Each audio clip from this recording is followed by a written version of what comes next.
أعوذ بالله من الشيطان الرجيم. بسم الله الرحمن الرحيم. ألف لام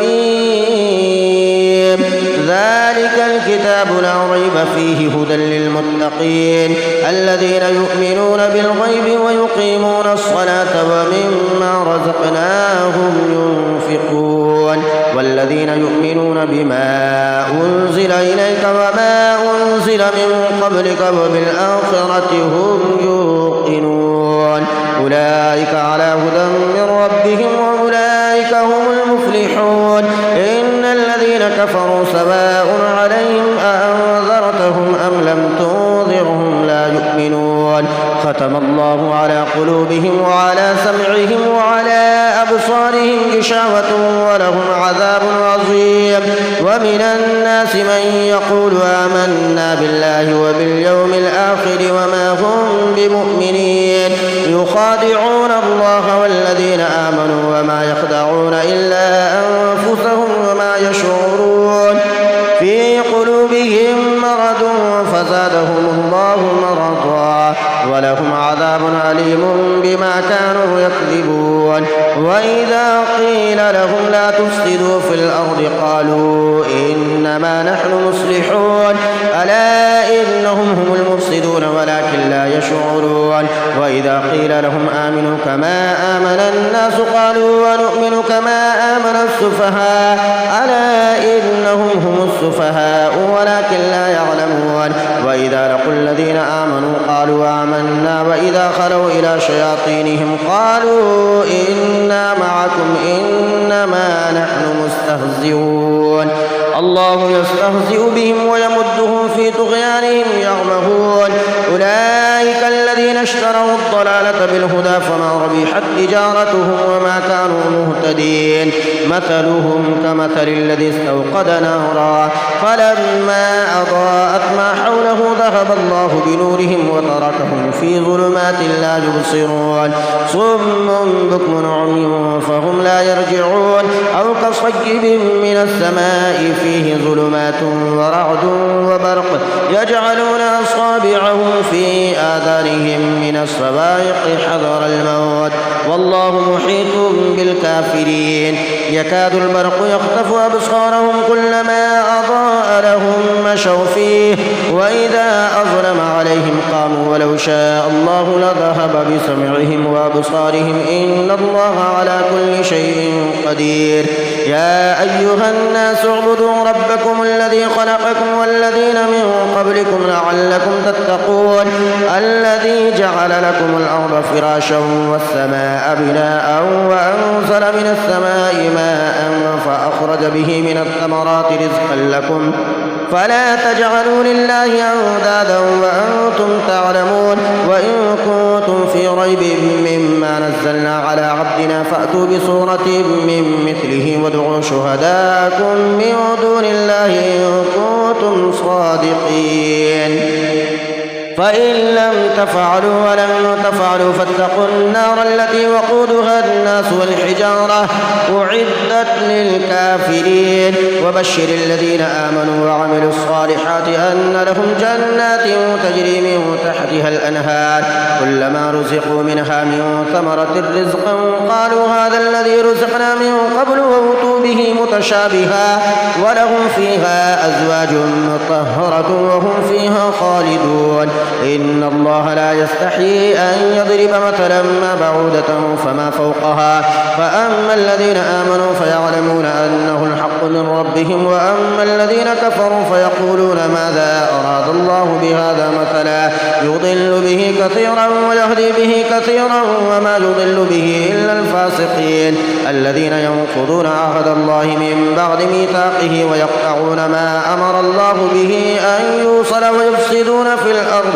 أولئك هم الخاسرون. كيف تكفرون بالله وكنتم أمواتا فأحياكم ثم يميتكم ثم يحييكم ثم إليه ترجعون. هو الذي خلق لكم ما في الأرض جميعا ثم استوى إلى السماء فسواهن 7 سماوات وهو بكل شيء عليم. وإذ قال ربك للملائكة إني جاعل في الأرض خليفة قالوا أتجعل فيها من يفسد فيها ويسفك الدماء ونحن نسبح بحمدك ونقدس لك قال إني أعلم ما لا تعلمون. وعلم آدم الأسماء كلها ثم عرضهم على الملائكة فقال أنبئوني بأسماء هؤلاء إن كنتم صادقين. قالوا سبحانك لا علم لنا إلا ما علمتنا إنك أنت العليم الحكيم. قال يا آدم أنبئهم بأسمائهم فلما أنبأهم بأسمائهم قال ألم أقل لكم إني أعلم غيب السماوات والأرض وأعلم ما تبدون وما كنتم تكتمون. وإذ قلنا للملائكة اسجدوا لآدم فسجدوا إلا إبليس أبى واستكبر وكان من الكافرين. وقلنا يا آدم اسكن أنت وزوجك الجنة وكلا منها رغدا حيث شئتما ولا تقربا هذه الشجرة فتكونا من الظالمين. فأزلهما الشيطان عنها فأخرجهما مما كانا فيه وقلنا اهبطوا بعضكم لبعض عدو ولكم في الأرض مستقر ومتاع إلى حين. فتلقى آدم من ربه كلمات فتاب عليه إنه هو التواب الرحيم. قلنا اهبطوا منها جميعا فإما يأتينكم مني هدى فمن تبع هداي فلا خوف عليهم ولا هم يحزنون. والذين كفروا وكذبوا بآياتنا أولئك أصحاب النار هم فيها خالدون. يا بني إسرائيل اذكروا نعمتي التي أنعمت عليكم وأوفوا بعهدي أوف بعهدكم وإياي فارهبون. وآمنوا بما أنزلت مصدقا لما معكم ولا تكونوا أول كافر به ولا تشتروا بآياتي ثمنا قليلا وإياي فاتقون. ولا تلبسوا الحق بالباطل وتكتموا الحق وأنتم تعلمون. وأقيموا الصلاة وآتوا الزكاة واركعوا مع الراكعين. أتأمرون الناس بالبر وتنسون أنفسكم وأنتم تتلون الكتاب فلا تعقلون. واستعينوا بالصبر والصلاة وإنها لكبيرة إلا على الخاشعين الذين يظنون أنهم ملاقو ربهم وأنهم إليه راجعون. يا بني إسرائيل اذكروا نعمتي التي أنعمت عليكم وأني فضلتكم على العالمين. واتقوا يوما لا تجزي نفس عن نفس شيئا ولا يقبل منها شفاعة ولا يؤخذ منها عدل ولا هم ينصرون. وإذ نجيناكم من آل فرعون يسومونكم سوء العذاب يذبحون أبناءكم ويستحيون نساءكم وفي ذلكم بلاء من ربكم عظيم. وإذ فرقنا بكم البحر فأنجيناكم وأغرقنا آل فرعون وأنتم تنظرون. وإذ وعدنا موسى 40 ليلة ثم اتخذتم العجل من بعده وأنتم ظالمون ثم غفونا عنكم من بعد ذلك لعلكم تشكرون. وإذ آتينا موسى الكتاب والفرقان لعلكم تهتدون. وإذ قال موسى لقومه يا قوم إنكم ظلمتم أنفسكم باتخاذكم العجل فتوبوا إلى بارئكم فاقتلوا أنفسكم ذلكم خير لكم عند بارئكم فتاب عليكم إنه هو التواب الرحيم. وإذ قلتم يا موسى لن نؤمن لك حتى نرى الله جهرة فأخذتكم الصاعقة وأنتم تنظرون ثم بعثناكم من بعد موتكم لعلكم تشكرون. وظللنا عليكم الغمام وأنزلنا عليكم المن والسلوى كلوا من طيبات ما رزقناكم وما ظلمونا ولكن كانوا أنفسهم يظلمون. وإذ قلنا ادخلوا هذه القرية فكلوا منها حيث شئتم رغدا وادخلوا الباب سجدا وقولوا حتة نغفر لكم خطاياكم وسنزيد المحسنين. فبدل الذين ظلموا قولا غير الذي قيل لهم فأنزلنا على الذين ظلموا رجزا من السماء بما كانوا يفسقون. وإذ استسقى موسى لقومه فقلنا اضرب بعصاك الحجر فانفجرت منه 12 عينا قد علم كل أناس مشربهم كلوا واشربوا من رزق الله ولا تعثوا في الأرض مفسدين وإذ قلتم يا موسى لن نصبر على طعام واحد فادع لنا ربك يخرج لنا مما تنبت الأرض من بقلها وقثائها وفومها وعدسها وبصلها قال تستبدلون الذي هو أدنى بالذي هو خير اهبطوا مصرا فإن لكم ما سألتم وضربت عليهم الذلة والمسكنة وباءوا بغضب من الله ذلك بأنهم كانوا يكفرون بآيات الله ويقتلون النبيين بغير الحق ذلك بما عصوا وكانوا يعتدون إن الذين آمنوا والذين هادوا والنصارى والصابئين من آمن بالله واليوم الآخر وعمل صالحا فلهم أجرهم عند ربهم ولا خوف عليهم ولا هم يحزنون وإذ أخذنا ميثاقكم ورفعنا فوقكم الطور خذوا ما آتيناكم بقوة واذكروا ما فيه لعلكم تتقون ثم توليتم من بعد ذلك فلولا فضل الله عليكم ورحمته لكنتم من الخاسرين ولقد علمتم الذين اعتدوا منكم في السبت فقلنا لهم كونوا قردة خاسئين فجعلناها نكالا لما بين يديها وما خلفها وموعظة للمتقين وإذ قال موسى لقومه إن الله يأمركم أن تذبحوا بقرة قالوا وتتخذنا هزوا قال أعوذ بالله أن أكون من الجاهلين قالوا ادع لنا ربك يبين لنا ما هي قال إنه يقول إنها بقرة لا فارض ولا بكر عوان بين ذلك ففعلوا ما تؤمرون قالوا ادع لنا ربك يبين لنا ما لونها قال إنه يقول إنها بقرة صفراء فاقع لونها تسر الناظرين قالوا ادع لنا ربك يبين لنا ما هي إن البقرة شابه علينا وإنا إن شاء الله لمهتدون قال إنه يقول إنها بقرة لا ذلول تثير الأرض ولا تسقي الحرث مسلمة لا شية فيها قالوا الآن جئت بالحق فذبحوها وما كادوا يفعلون وإذ قتلتم نفسا فادارأتم فيها والله مخرج ما كنتم تكتمون فقلنا اضربوه ببعضها كذلك يحيي الله الموتى ويريكم آياته لعلكم تعقلون ثم قست قلوبكم من بعد ذلك فهي كالحجارة أو أشد قسوة وإن من الحجارة لما يتفجر منه الأنهار وإن منها لما يشقق فيخرج منه الماء وإن منها لما يهبط من خشية الله وما الله بغافل عما تعملون أفتطمعون أن يؤمنوا لكم وقد كان فريق منهم يسمعون كلام الله ثم يحرفونه من بعد ما قالوه وهم يعلمون وإذا لقوا الذين آمنوا قالوا آمنا وإذا خلا بعضهم إلى بعض قالوا أتحدثونهم بما فتح الله عليكم ليحاجوكم به عند ربكم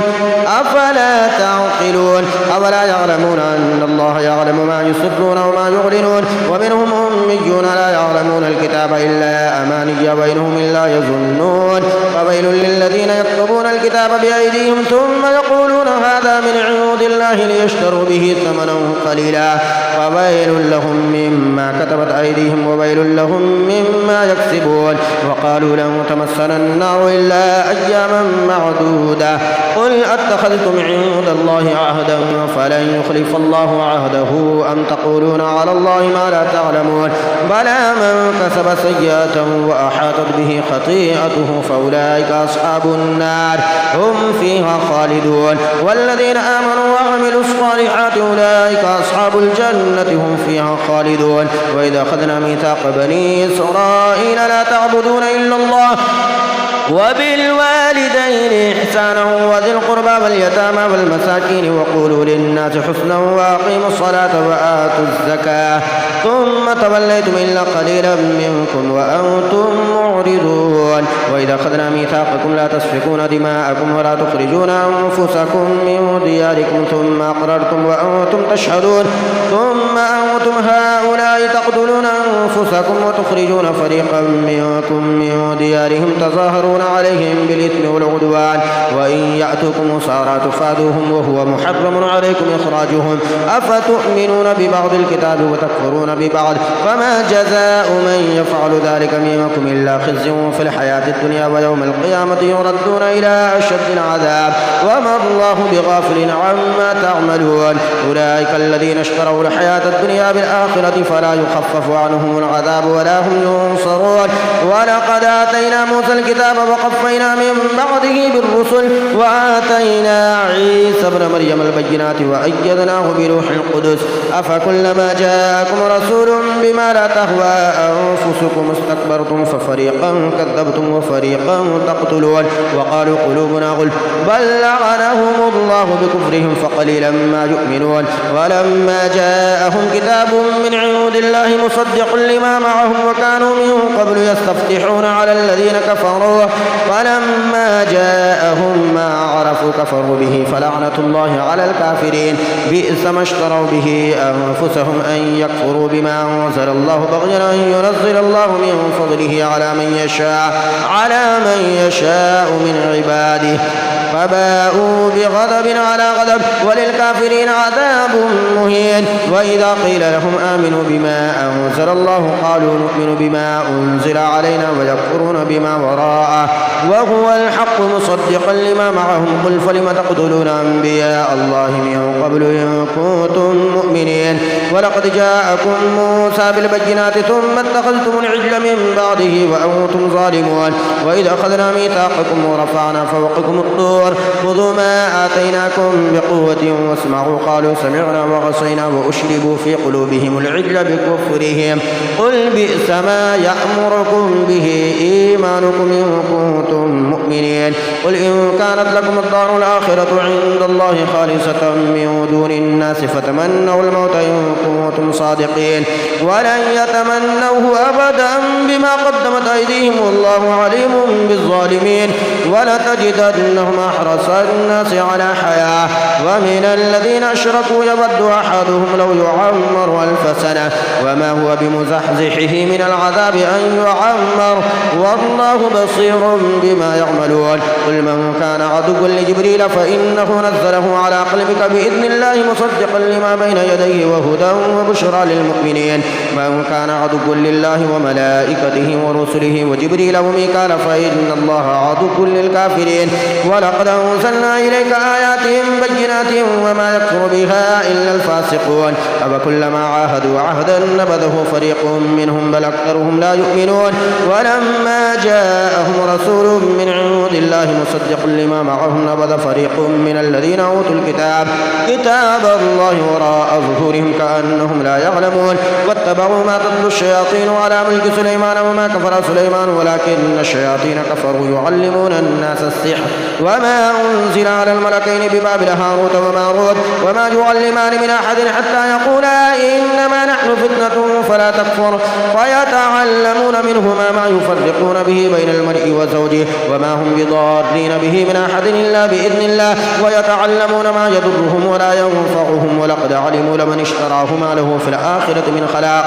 ولبئس ما شروا به أنفسهم لو كانوا يعلمون ولو أنهم آمنوا واتقوا لمثوبة من عند الله خير لو كانوا يعلمون يا أيها الذين آمنوا لا تقولوا راعنا وقولوا انظرنا واسمعوا وللكافرين عذاب أليم ما يود الذين كفروا من أهل الكتاب ولا المشركين أن ينزل عليكم من خير من ربكم والله يختص برحمته من يشاء والله ذو الفضل العظيم ما ننسخ من آية أو ننسها نأتي بخير منها أو مثلها ألم تعلم أن الله على كل شيء قدير ألم تعلم أن الله له ملك السماوات والأرض وما لكم من دون الله من ولي ولا نصير أم تريدون أن تسألوا رسولكم كما سئل موسى من قبل ومن يتبدل الكفر بالإيمان فقد ضل سواء السبيل ود كثير من أهل الكتاب لو يردونكم من بعد إيمانكم كفارا حسدا من عند أنفسهم من بعد ما تبين لهم الحق فاعفوا واصفحوا حتى يأتي الله بأمره إن الله على كل شيء قدير وأقيموا الصلاة وآتوا الزكاة وما تقدموا لأنفسكم من خير تجدوه عند الله إن الله بما تعملون بصير وقالوا لن يدخل الجنة إلا من كان هودا أو نصارى تلك أمانيهم قل هاتوا برهانكم إن كنتم صادقين بلى من أسلم وجهه لله وهو محسن فله أجره عند ربه ولا خوف عليهم ولا هم يحزنون وقالت اليهود ليست النصارى على شيء وقالت النصارى ليست اليهود على شيء وهم يتلون الكتاب كذلك قال الذين لا يعلمون مثل قولهم فالله يحكم بينهم يوم القيامة فيما كانوا فيه يختلفون ومن أظلم ممن منع مساجد الله أن يذكر فيها اسمه وسعى في خرابها أولئك ما كان لهم أن يدخلوها إلا خائفين لهم في الدنيا خزي ولهم في الآخرة عذاب عظيم ولله المشرق والمغرب فأينما تولوا فثم وجه الله إن الله واسع عليم وقالوا اتخذ الله ولدا سبحانه بل له ما في السماوات والأرض كل له قانتون بديع السماوات والأرض وإذا قضى أمرا فإنما يقول له كن فيكون وقال الذين لا يعلمون لولا يكلمنا الله أو تأتينا آية كذلك قال الذين من قبلهم مثل قولهم تشابهت قلوبهم قد بينا الآيات لقوم يوقنون إنا أرسلناك بالحق بشيرا ونذيرا ولا تسأل عن أصحاب الجحيم ولن ترضى عنك اليهود ولا النصارى حتى تتبع ملتهم قل إن هدى الله هو الهدى ولئن اتبعت أهواءهم بعد الذي جاءك من العلم ما لك من الله من ولي ولا نصير الذين آتيناهم الكتاب يتلونه حق تلاوته أولئك يؤمنون به ومن يكفر به فأولئك هم الخاسرون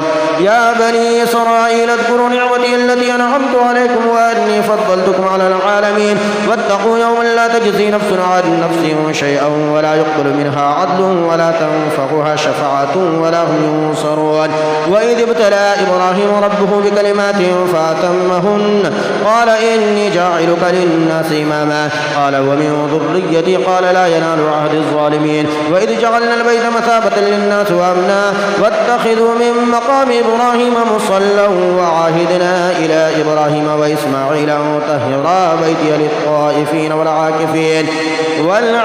والركع السجود وإذ قال إبراهيم رب اجعل هذا بلدا آمنا وارزق أهله من الثمرات من آمن منهم بالله واليوم الآخر قال ومن كفر فأمتعه قليلا ثم أضطره إلى عذاب النار وبئس المصير وإذ يرفع إبراهيم القواعد من البيت وإسماعيل ربنا تقبل منا إنك أنت السميع العليم ربنا واجعلنا مسلمين لك ومن ذريتنا أمة مسلمة لك وأرنا مناسكنا وتب علينا إنك أنت التواب الرحيم ربنا وابعث فيهم رسولا منهم يتلو عليهم آياتك ويعلمهم الكتاب والحكمة ويزكيهم إنك أنت العزيز الحكيم ومن يرغب عن ملة إبراهيم إلا من سفه نفسه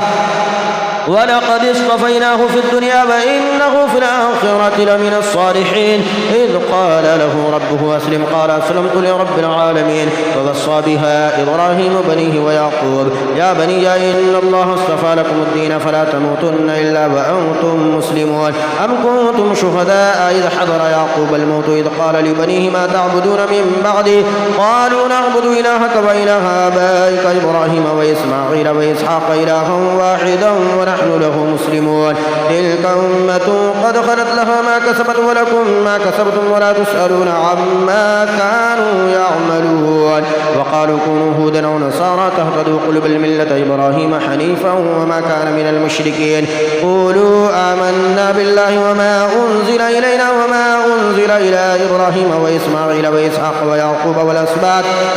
وما أوتي موسى وعيسى وما أوتي النبيون من ربهم لا نفرق بين أحد منهم ونحن له مسلمون فإن آمنوا بمثل ما آمنتم به فقد اهتدوا وإن تولوا فإنما هم في شقاق فسيكفيكهم الله وهو السميع العليم صبغة الله ومن أحسن من الله صبغة ونحن له عابدون قل أتحاجوننا في الله وهو ربنا وربكم ولنا أعمالنا ولكم أعمالكم ونحن له مخلصون أم تقولون إن إبراهيم وإسماعيل وإسحاق ويعقوب والأسباط كانوا هودا أو نصارى قل أأنتم أعلم أم الله ومن أظلم ممن كتم شهادة عنده من الله وما الله بغافل عما تعملون تلك أمة قد خلت لها ما كسبت ولكم ما كسبتم ولا تسألون عما كانوا يعملون سيقول السفهاء من الناس ما بلاهم عن قبلتهم التي كانوا عليها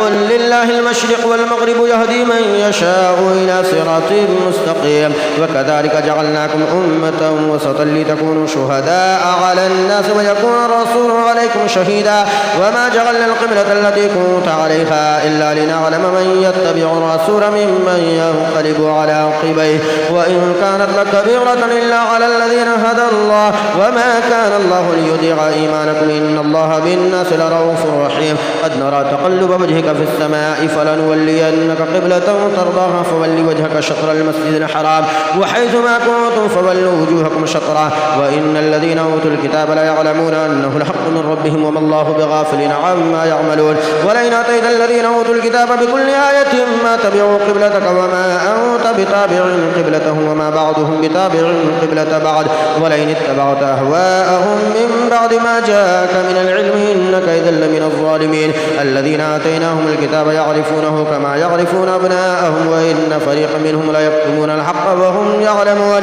الحق من ربك فلا تكونن من الممترين ولكل وجهة هو موليها فاستبقوا الخيرات أينما تكونوا يأتي بكم الله جميعا إن الله على كل شيء قدير ومن حيث خرجت فول وجهك شطر المسجد الحرام وإنه للحق من ربك وما الله بغافل عما تعملون ومن حيث خرجت فول وجهك شطر المسجد الحرام وحيث ما كنتم فولوا وجوهكم شطره لئلا يكون للناس عليكم حجة إلا الذين ظلموا منهم فلا تخشوهم واخشوني ولأتم نعمتي عليكم ولعلكم تهتدون فما أرسلنا فيكم رسولا منكم يتلو عليكم آياتنا ويزكيكم ويعلمكم الكتاب والحكمة ويعلمكم ما لم تكونوا تعلمون فاذكروني أذكركم واشكروا لي ولا تكفرون يا أيها الذين آمنوا استعينوا بالصبر والصلاة إن الله مع الصابرين ولا تقولوا لمن يقتل في سبيل الله أموات بل أحياء ولكن لا تشعرون ولنبلونكم بشيء من الخوف والجوع ونقص من الأموال والأنفس والثمرات وبشر الصابرين الذين إذا أصابتهم مصيبة قالوا إنا لله وإنا إليه راجعون أولئك عليهم صلوات من ربهم ورحمة وأولئك هم المهتدون إن الصفا والمروة من شعائر الله فمن حج البيت أو اعتمر فلا جناح عليه أن يطوف بهما ومن تطوع خيرا فإن الله شاكر عليم إن الذين يكتمون ما أنزلنا من البينات والهدى من بعد ما بيناه للناس في الكتاب أولئك يلعنهم الله ويلعنهم اللاعنون إلا الذين تابوا وأصلحوا وبينوا فأولئك أتوب عليهم وأنا التواب الرحيم إن الذين كفروا وماتوا وهم كفار أولئك عليهم لعنة الله والملائكة والناس أجمعين خالدين فيها لا يخفف عنهم العذاب ولا هم ينظرون وإلهكم إله واحد لا إله إلا هو الرحمن الرحيم إن في خلق السماوات والأرض واختلاف الليل والنهار والفلك التي تجري في البحر بما ينفع الناس وما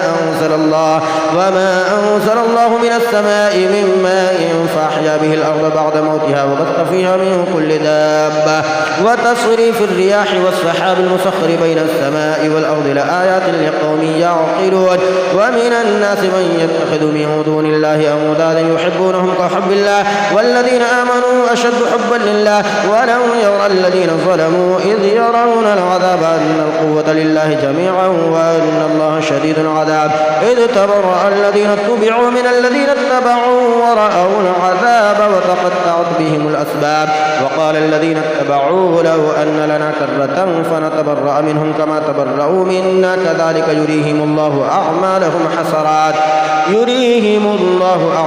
حسرات عليهم وما هم بخارجين من النار. يا أيها الناس كلوا مما في الأرض حلالا طيبا ولا تتبعوا خطوات الشيطان إنه لكم عدو مبين. إنما يأمركم بالسوء والفحشاء وأن تقولوا على الله ما لا تعلمون. وإذا قيل لهم اتبعوا ما أنزل الله قالوا بل نتبع ما ألفينا عليه آباءنا أولو كان آباؤهم لا يعقلون شيئا ولا يهتدون. ومثل الذين كفروا كمثل الذي ينعق بما لا يسمع إلا دعاء ونداء صم بكم عمي فهم لا يعقلون. يا أيها الذين آمنوا كلوا من طيبات ما رزقناكم واشكروا لله إن كنتم إياه تعبدون. إنما حرم عليكم الميتة والدم ولحم الخنزير وما أهل به لغير الله فمن اضطر غير باغ ولا عاد فلا إثم عليه إن الله غفور رحيم. إن الذين يكتمون ما أنزل الله من الكتاب ويشترون به ثمنا قليلا أولئك ما يأكلون في بطونهم إلا النار ولا يكلمهم الله يوم القيامة ولا يزكيهم ولهم عذاب أليم. أولئك الذين اشتروا الضلالة بالهدى والعذاب بالمغفرة فما أصبرهم على النار ذلك بأن الله نزل الكتاب بالحق وإن الذين اختلفوا في الكتاب لفي شقاق بعيد. ليس البر أن تولوا وجوهكم قبل المشرق والمغرب ولكن البر من آمن بالله واليوم الآخر والملائكة والكتاب والنبيين وآتى المال على حبه ذوي القربى واليتامى والمساكين وابن السبيل والسائلين وفي الرقاب وأقام الصلاة وآتى الزكاة والموفون بعهدهم إذا عاهدوا والصابرين في البأساء والضراء وحين البأس أولئك الذين صدقوا وأولئك هم المتقون. يا أيها الذين آمنوا كتب عليكم القصاص في القتلى الحر بالحر والعبد بالعبد والأنثى بالأنثى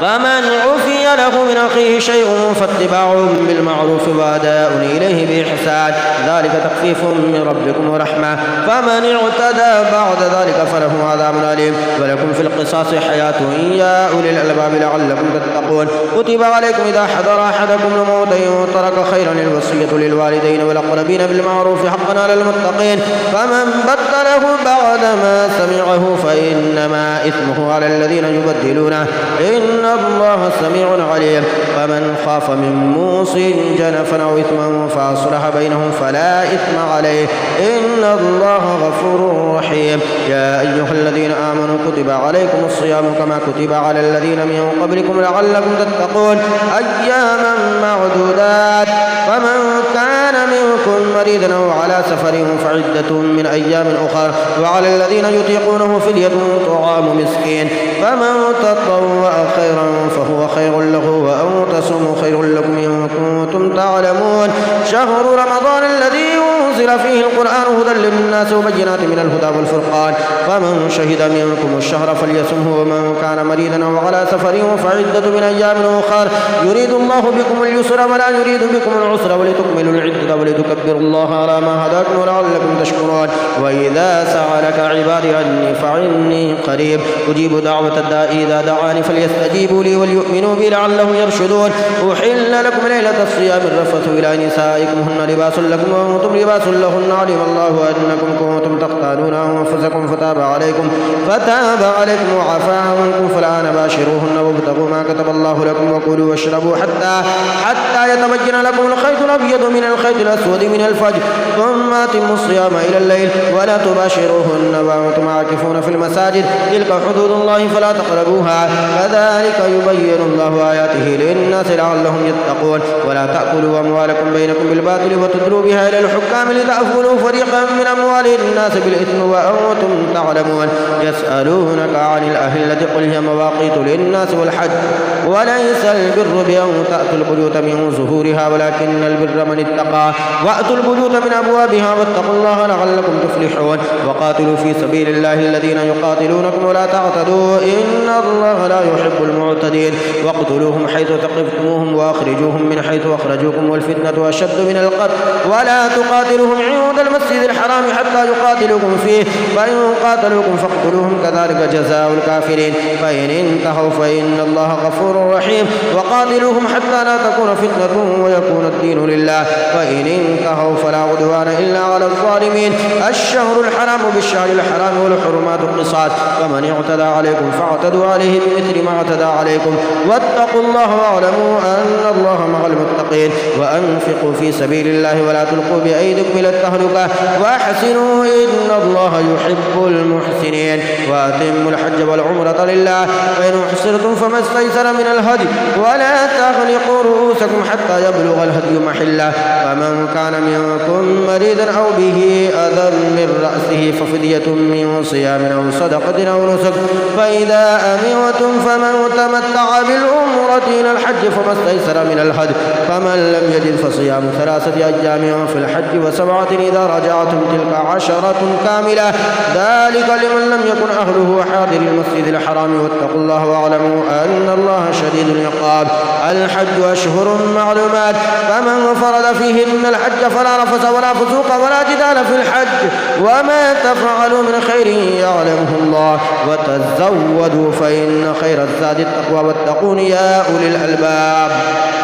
ليس عليكم جناح أن تبتغوا فضلا من ربكم فإذا أفضتم من عرفات فاذكروا الله عند المشعر الحرام واذكروه كما هداكم وإن كنتم من قبله لمن الضالين ثم أفيضوا من حيث أفاض الناس واستغفروا الله إن الله غفور رحيم فإذا قضيتم مناسككم فاذكروا الله كذكركم آباءكم أو أشد ذكرا ومن الناس من يقول ربنا آتنا في الدنيا وما له في الآخرة من خلاق ومنهم من يقول ربنا آتنا في الدنيا حسنة وفي الآخرة حسنة وقنا عذاب النار أولئك لهم نصيب مما كسبوا والله سريع الحساب واذكروا الله في أيام معدودات فمن تعجل في يومين فلا إثم عليه ومن تأخر فلا إثم عليه لمن اتقى واتقوا الله واعلموا أنكم إليه تحشرون ومن الناس من يعجبك قوله في الحياة الدنيا ويشهد الله على ما في قلبه وهو لد الخصام وإذا تولى سعى في الأرض ليفسد فيها ويهلك الحرث والنسل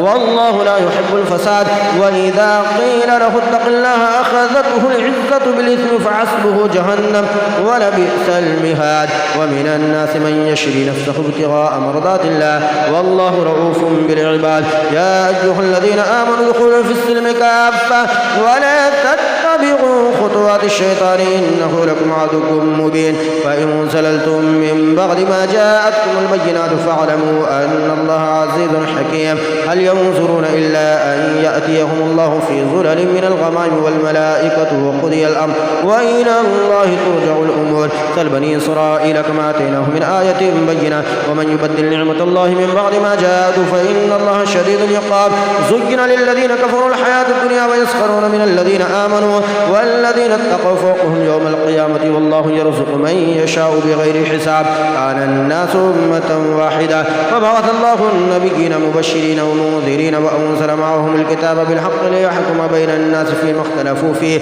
وما اختلف فيه إلا الذين أوتوه من بعد ما جاءتهم البينات بغيا بينهم فهدى الله الذين آمنوا لما اختلفوا فيه من الحق بإذنه والله يهدي من يشاء إلى صراط مستقيم أم حسبتم أن تدخلوا الجنة ولما يأتكم مثل الذين خلوا من قبلكم مستهم البأساء والضراء وزلزلوا حتى يقول الرسول والذين آمنوا معه متى نصر الله ألا إن نصر الله قريب يسألونك ماذا ينفقون قل ما أنفقتم من خير فللوالدين والأقربين واليتامى والمساكين وابن السبيل وما تفعلوا من خير فإن الله به عليم كتب عليكم القتال وهو كره لكم وعسى أن تكرهوا شيئا وهو خير لكم وعسى أن تحبوا شيئا وهو شر لكم والله يعلم وأنتم لا تعلمون يسألونك عن الشهر الحرام قتال فيه قل قتال فيه كبير وصد عن سبيل الله وكفر به والمسجد الحرام وإخراج أهله منه أكبر عند الله والفتنة أكبر من القتل ولا يزالون يقاتلونكم حتى يردوكم عن دينكم إن استطاعوا ومن يرتد منكم عن دينه فيمت وهو كافر فأولئك حبطت أعمالهم في الدنيا والآخرة وأولئك أصحاب النار هم فيها خالدون إن الذين آمنوا والذين هاجروا وجاهدوا في سبيل الله أولئك يرجون رحمة الله والله غفور رحيم. يسألونك عن الخمر والميسر قل فيهما إثم كبير ومنافع للناس وإثمهما أكبر من نفعهما ويسألونك ماذا ينفقون قل العفو كذلك يبين الله لكم الآيات لعلكم تتفكرون في الدنيا والآخرة. ويسألونك عن اليتامى قل إصلاح لهم خير وإن تخالطوهم فإخوانكم والله يعلم المفسد من المصلح ولو شاء الله لأعنتكم إن الله عزيز حكيم. ولا تنكحوا المشركات حتى يؤمن ولأمة مؤمنة خير من مشركة ولو أعجبتكم ولا تنكحوا المشركين حتى يؤمنوا ولعبد مؤمن خير من مشرك ولو أعجبكم أولئك يدعون إلى النار والله يدعو إلى الجنة والمغفرة بإذنه ويبين آياته للناس لعلهم يتذكرون. ويسألونك عن المحيض قل هو أذى فاعتزلوا النساء في المحيض ولا تقربوهن حتى يطهرن فإذا تطهرن فأتوهن من حيث أمركم الله إن الله يحب التوابين ويحب المتطهرين. نساؤكم حرث لكم فأتوا حرثكم أن شئتم وقدموا لأنفسكم واتقوا الله واعلموا أنكم ملاقوه وبشر المؤمنين. ولا تجعلوا الله عرضة لأيمانكم أن تبروا وتتقوا وتصلحوا بين الناس والله سميع عليم. لا يؤاخذكم الله باللغو في أيمانكم ولكن يؤاخذكم بما كسبت قلوبكم والله غفور حليم. للذين يؤلون من نسائهم تربص 4 أشهر فإن فاءوا فإن الله غفور رحيم وإن عزموا الطلاق فإن الله سميع عليم. والمطلقات يتربصن بأنفسهن 3 قروء ولا يحل لهن أن يكتمن ما خلق الله في أرحامهن إن كن يؤمن بالله واليوم الآخر وبعولتهن أحق بردهن في ذلك إن أرادوا إصلاحا ولهن مثل الذي عليهن بالمعروف وللرجال عليهن درجة والله عزيز حكيم. الطلاق 2 مرتان فإمساكم بمعروف أو تسريح بإحسان ولا يحل لكم أن تأخذوا مما آتيتموهن شيئا إلا أن يخافا ألا يقيما حدود الله فإن خفتم ألا يقيما حدود الله فلا جناح عليهما فيما افتدت به تلك حدود الله فلا تعتدوها ومن يتعد حدود الله فأولئك هم الظالمون. فإن طلقها فلا تحل له من بعد حتى تنكح زوجا غيره فإن طلقها فلا جناح عليهما أن يتراجعا إن ظنا أن يقيما حدود الله وتلك حدود الله يبينها لقوم يعلمون. وإذا طلقتم النساء فبلغن أجلهن فأمسكوهن بمعروف أو سرحوهن بمعروف ولا تمسكوهن ضرارا لتعتدوا ومن يفعل ذلك فقد ظلم نفسه. ولا تتخذوا آيات الله هزوا واذكروا نعمة الله عليكم وما أنزل عليكم من الكتاب والحكمة يعظكم به واتقوا الله واعلموا أن الله بكل شيء عليم. وإذا طلقتم النساء فبلغن أجلهن فلا تعضلوهن أن ينكحن أزواجهن إذا تراضوا بينهم بالمعروف ذلك يوعظ به من كان منكم يؤمن بالله واليوم الآخر ذلكم أزكى لكم وأطهر والله يعلم وأنتم لا تعلمون. والوالدات يرضعن أولادهن حولين كاملين لمن أراد أن يتم الرضاعة وعلى المولود له رزقهن وكسوتهن بالمعروف لا تكلف نفس إلا وسعها لا تضار والدة بولدها ولا مولود له بولده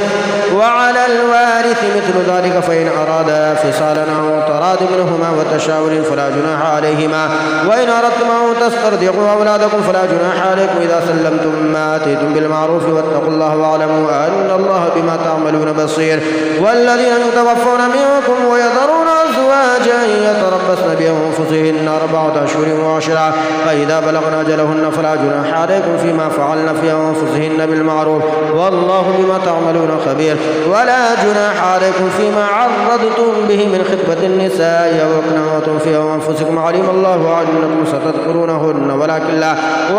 لا تواعدوهن سرا إلا أن تقولوا قولا معروفا ولا تعزموا عقدة النكاح حتى يبلغ الكتاب أجله واعلموا أن الله يعلم ما في أنفسكم فاحذروه واعلموا أن الله غفور حليم. لا جناح عليكم إن طلقتم النساء ما لم تمسوهن أو تفرضوا لهن فريضة ومتعوهن على الموسع قدره وعلى المقدر قدره متاعا بالمعروف حقا على المحسنين. وإن طلقتموهن من قبل أن تمسوهن وقد فرضتم لهن فريضة فنصف ما فرضتم إلا أن يعفون أو يعفو الذي بيده عقدة النكاح وأن تعفوا أقرب للتقوى ولا تنسوا الفضل بينكم إن الله بما تعملون بصير. حافظوا على الصلوات والصلاة الوسطى وقوموا لله قانتين. فإن خفتم فرجالا أو ركبانا فإذا أمنتم فاذكروا الله كما علمكم ما لم تكونوا تعلمون. والذين يتوفون منكم ويذرون أزواجا وصية لأزواجهم متاعا إلى الحول غير إخراج فإن خرجن فلا جناح عليكم فيما فعلن في أنفسهن من معروف والله عزيز حكيم. وللمطلقات متاع بالمعروف حقا على المتقين كذلك يبين الله لكم آياته لعلكم تعقلون. ألم تر إلى الذين خرجوا من ديارهم وهم ألوف حذر الموت فقال لهم الله موتوا ثم أحياهم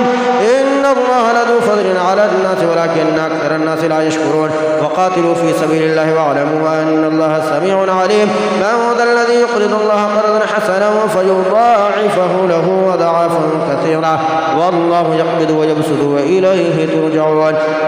ألم تر إلى الملأ من بني إسرائيل من بعد موسى إذ قالوا لنبي لهم ابعث لنا ملكا نقاتل في سبيل الله قال هل عسيتم إن كتب عليكم القتال ألا تقاتلوا قالوا وما لنا ألا نقاتل في سبيل الله وقد أخرجنا من ديارنا وأبنائنا فلما كتب عليهم القتال تولوا إلا قليلا منهم والله عليم بالظالمين. وقال لهم نبيهم إن الله قد بعث لكم طالوت ملكا قالوا أنى يكون له الملك علينا ونحن أحق بالملك منه ولم يؤت سعة من المال قال إن الله اصطفاه عليكم وزاده بسطة في العلم والجسم والله يؤتي ملكه من يشاء والله واسع عليم. وقال لهم نبيهم إن آية ملكه أن يأتيكم التابوت فيه سكينة من ربكم وبقية مما ترك آل موسى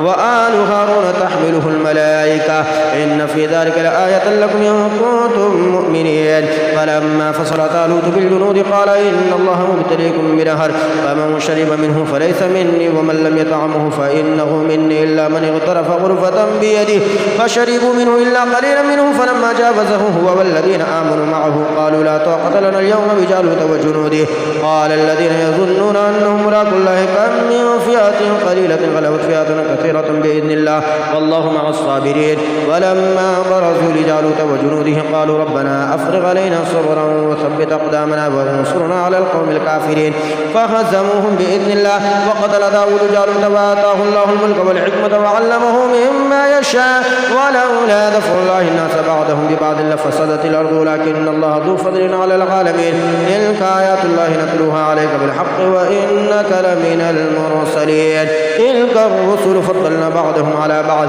منهم من كلم الله ورفع بعضهم درجات وآتينا عيسى ابن مريم البينات وأيدناه بروح القدس ولو شاء الله ما اقتتل الذين من بعدهم من بعد ما جاءتهم البينات ولكن اختلفوا فمنهم من آمن ومنهم من كفر ولو شاء الله ما اقتتلوا ولكن الله يفعل ما يريد. يا أيها الذين آمنوا أنفقوا مما رزقناكم من قبل أن يأتي يوم لا بيع فيه ولا خلة ولا شفاعة والكافرون هم الظالمون. الله لا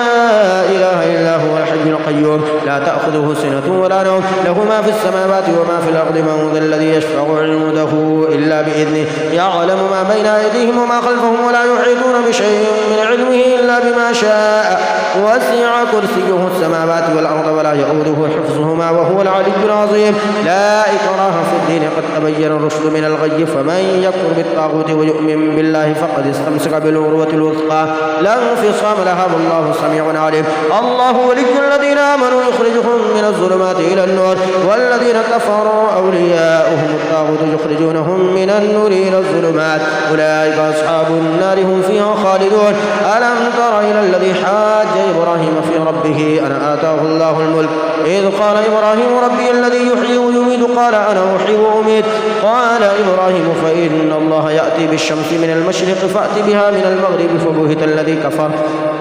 والله لا يهدي القوم الظالمين. أو كالذي مر على قرية وهي خاوية على عروشها قال أنا يحيي هذه الله بعد موتها فأماته الله 100 عام ثم بعثه قال كم لبثت قال لبثت يوما أو بعض يوم قال بل لبثت 100 عام فانظر إلى طعامك وشرابك لم يتسنى وانظر إلى حمارك ولنجعلك آية للناس وانظر إلى العظام كيف ننشزها ثم نكسوها لحما فلما تبين له قال أعلم أن الله على كل شيء قدير. وإذ قال إبراهيم ربي أرني كيف تحيي الموتى قال ولم تؤمن قال بلى ولكن ليطمئن قلبي قال فخذ 4 من الطير فصرهن إليك ثم اجعل على كل جبل منهن جزءا ثم ادعوهن يأتينك سعيا واعلم أن الله عزيز حكيم. مثل الذين ينفقون أموالهم في سبيل الله كمثل حبة أنبتت 7 سنابل في كل سنبلة 100 حبة والله يضاعف لمن يشاء والله واسع عليم. الذين ينفقون أموالهم في سبيل الله ثم لا يتبعون ما أنفقوا منا ولا ذلهم أجرهم عند ربهم ولا خوف عليهم ولا هم يحزنون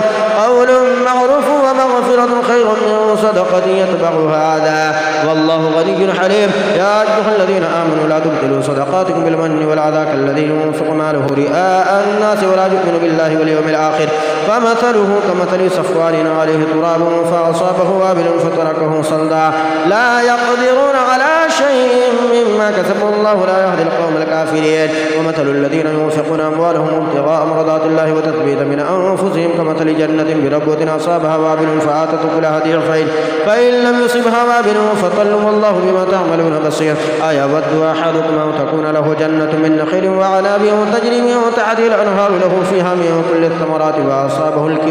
وأصابه الكبر وله ذرية ضعفاء فأصابها إعصار فيه نار فاحترقت كذلك يبين الله لكم الآيات لعلكم تتفكرون. يا أيها الذين آمنوا أنفقوا من طيبات ما كسبتم ومما أخرجنا لكم من الأرض ولا تيمموا الخبيث منه تنفقون ولستم بآخذه إلا أن تغمضوا فيه واعلموا أن الله غني حميد. الشيطان يعدكم الفقر ويأمركم بالفحشاء والله يعدكم مغفرة منه وفضلا والله واسع عليم. يؤتي الحكمة من يشاء ومن يؤت الحكمة فقد أوتي خيرا كثيرا وما يذكر إلا أولو الألباب. وما أنفقتم من نفقة أو نذرتم من نذر فإن الله يعلم وما للظالمين من أنصار. يوم تبدوا الصدقات فنعما هي ويوم تخفوها وتؤتوها الفقراء فهو خير لكم ويكفر عنكم من سيئاتكم الله بما تعملون خبير. ليس عليك هداهم ولكن الله يهدي من يشاء وما تنفقوا من خير فلأنفسكم وما تنفقون إلا ابتغاء وجه الله وما تنفقوا من خير يوفى إليكم وأنتم لا تظلمون. للفقراء الذين احصروا في سبيل الله لا يستطيعون ضربا في الأرض يحسبهم الجاهل أغنياء من التعفف تعرفهم بسماهم لا يسألون الناس إلحافا وما تنفقوا من خير فإن الله به عليم. الذين ينفقون أموالهم بالليل والنهار سرا وعلانية فلهم أجرهم عند ربهم ولا خوف عليهم ولا هم يحزنون. الذين يأكلون الربا لا يقومون إلا كما يقوم الذي يتخبطه الشيطان من المس ذلك بأنهم قالوا إنما البيع مثل الربا وأحل الله البيع وحرم الربا فمن جاءه موعظة من ربه فانتهى فله ما سلف وأمره إلى الله ومن عاد فأولئك أصحاب النار هم فيها خالدون. يمحق الله الربا ويربي الصدقات والله لا يحب كل كفار أثيم. إن الذين آمنوا وعملوا الصالحات وأقاموا الصلاة وآتوا الزكاة لهم أجرهم عند ربهم ولا خوف عليهم ولا هم يحزنون. يا أيها الذين آمنوا اتقوا الله وذروا ما بقي من الربا إن كنتم مؤمنين فإن لم تفعلوا فأذنوا بحرب من الله ورسوله وإن تبتم فلكم رؤوس أموالكم لا تظلمون ولا تظلمون وإن كان ذو عسرة فنظرة إلى ميسرة وأن تصدقوا خير لكم إن كنتم تعلمون. واتقوا يوما ترجعون فيه إلى الله ثم توفى كل نفس ما كسبت وهم لا يظلمون. يا أيها الذين آمنوا إذا تداينتم بدين إلى أجل مسمى فاكتبوه وليكتب بينكم كاتب بالعدل ولا يأبى كاتب أن يكتب كما علمه الله فليكتب وليملل الذي عليه الحق وليتق الله ربه ولا يبخس منه شيئا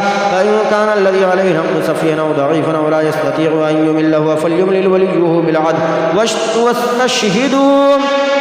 واستشهدوا شهيدين من رجالكم فإن لم يكونا رجلين فرجل وامرأتان ممن ترضون من الشهداء أن تضل إحداهما فتذكر إحداهما الأخرى ولا يأبى الشهداء إذا ما دعوا ولا تسأموا أن تكتبوه صغيرا أو كبيرا إلى أجله ذلكم أقسط عند الله وأقوم للشهادة وأدنى ألا ترتابوا إلا أن تكون تجارة حاضرة تديرونها بينكم فليس عليكم جناح ألا تكتبوها وأشهدوا إذا تبايعتم ولا يضار كاتب ولا شهيد وإن تفعلوا فإنه فسوق بكم واتقوا الله ويعلمكم الله والله بكل شيء عليم وإن كنتم على سفر ولم تجدوا كاتبا فرهان مقبودا فإن أمن بعضكم بعضا فليؤدي الذي اؤتمن أمانته وليتق الله ربه ولا تكتموا الشهادة ومن يكتمها فإنه آثم قلبه والله بما تعملون عليم لله ما في السماوات وما في الأرض وإن تبدوا ما في أنفسكم وتخفوه يحاسبكم به الله فيغفر لمن يشاء ويعذب من يشاء والله على كل شيء قدير آمن الرسول بما أنزل إليه من ربه والمؤمنون كلنا آمن بالله وملائكته وكتبه ورسله لا نفرق بين أحد من رسله وقالوا سمعنا وأطعنا غفرانك ربنا وإليك المصير لا يكلف الله نفسا إلا وسعها لها ما كسبت وعليها ما اكتسبت ربنا لا تؤاخذنا إن نسينا أو أخطأنا ربنا ولا تحمل علينا إصرا كما حملته على الذين من قبلنا ربنا ولا تحملنا ما لا طاقة لنا به واعف عنا واغفر لنا وارحمنا أنت مولانا فانصرنا على القوم الكافرين آمنت بالله صدق الله العظيم.